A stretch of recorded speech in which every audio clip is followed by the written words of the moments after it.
Halo guys, perkenalkan nama saya Felix Augo. Saya mahasiswa dari STIE Eka Prasetya dan saya dari kelas 215 dengan NIM 2110100089. Untuk video kali ini saya akan membahas tentang 3 artikel pelanggaran etika bisnis. Ada 3 artikel tentang pelanggaran etika bisnis. Yang pertama itu ada penyuapan dalam pengadaan barang pemerintahan.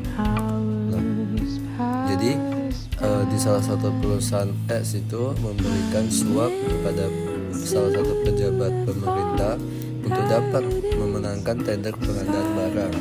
Tindakan ini dilakukan dengan menawarkan sejumlah uang atau hadiah mewah agar kontrak pengadaan barang diberikan kepada perusahaan mereka, dan juga hasil laporan keuangan. Setiap perusahaannya terlibat dalam praktik manipulasi laporan keuangan untuk memberikan kerugian yang dialami. Hal ini dilakukan dengan tujuan mempertahankan citra positif di mata pasar dan para investor. Tindakan ini sangat merugikan karena dapat menyesatkan pihak-pihak yang berkepentingan seperti pemegang saham, kreditor, dan regulator. Praktik ini juga dapat mengakibatkan hilangnya kepercayaan publik terhadap integritas perusahaan.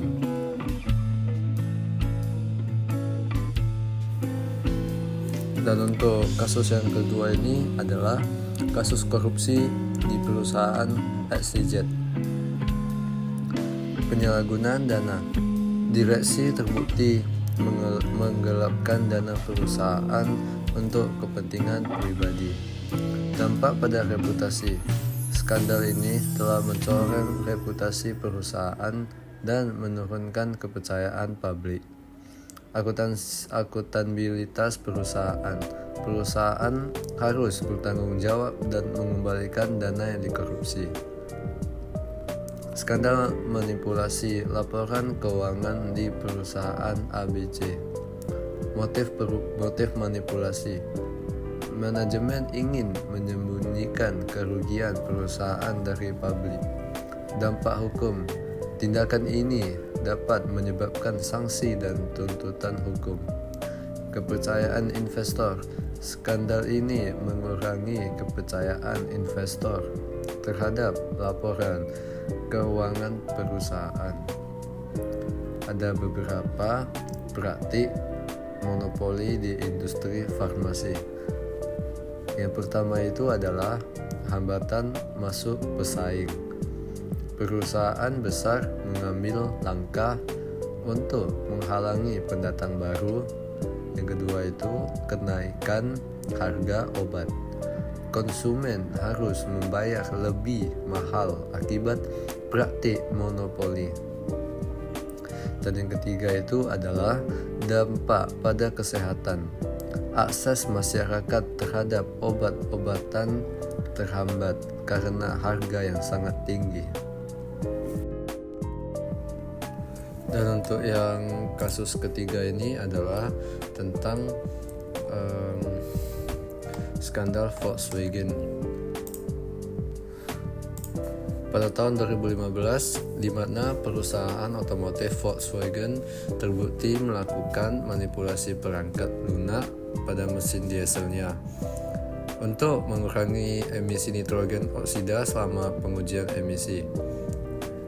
Sebanyak 40 kali lebih banyak gas emisi nitrogen oksida dilepaskan dari pengujian Dieselgate ke jalanan. Hal ini diketahui oleh peneliti dari University of West Virginia di Amerika Serikat pada tahun 2014. Dan pada tahun 2015, lembaga pemerintahan AS Environmental Protection Agency menuduh VW menimbun tes emisi diesel menggunakan perangkat lunak. Perangkat lunak ini dapat mendeteksi saat kendaraan sedang diuji dan mengoptimalkan pengaturan emisi agar sesuai dengan standar yang diterapkan. Volkswagen berhasil menutupi informasi palsu ini selama bertahun-tahun kepada konsumen, yang pada akhirnya informasi palsu ini diketahui oleh salah satu lembaga pemerintahan AS. Akibat dari tindakan ketidakprofesionalan ini, ia pun dituntut firma hukum lantaran telah menipu masyarakat untuk membeli mobil yang melanggar peraturan emisi dengan memasangkan perangkat David Davis. Ia pun membayar denda dan mengakui kesalahan yang telah ia perbuat pada pelanggannya. Besar biaya denda yang dikeluarkan Volkswagen adalah sebesar 32 miliar euro dan pengeluaran ini merupakan kerugian terbesar dalam sejarah dia. Dan ada beberapa seperti penggelapan emisi. Volkswagen menipu uji emisi kendaraan dengan mengaktifkan perangkat lunak khusus untuk menyembunyikan tingkat emisi yang sebenarnya. Dan ada penipuan konsumen. Konsumen dibohongi tentang tingkat emisi ramah lingkungan kendaraan Volkswagen. Dan terakhir itu ada konsekuensi besar. Skandal ini mengakibatkan penurunan kredibilitas merek, denda besar, dan tuntutan hukum dari konsumen.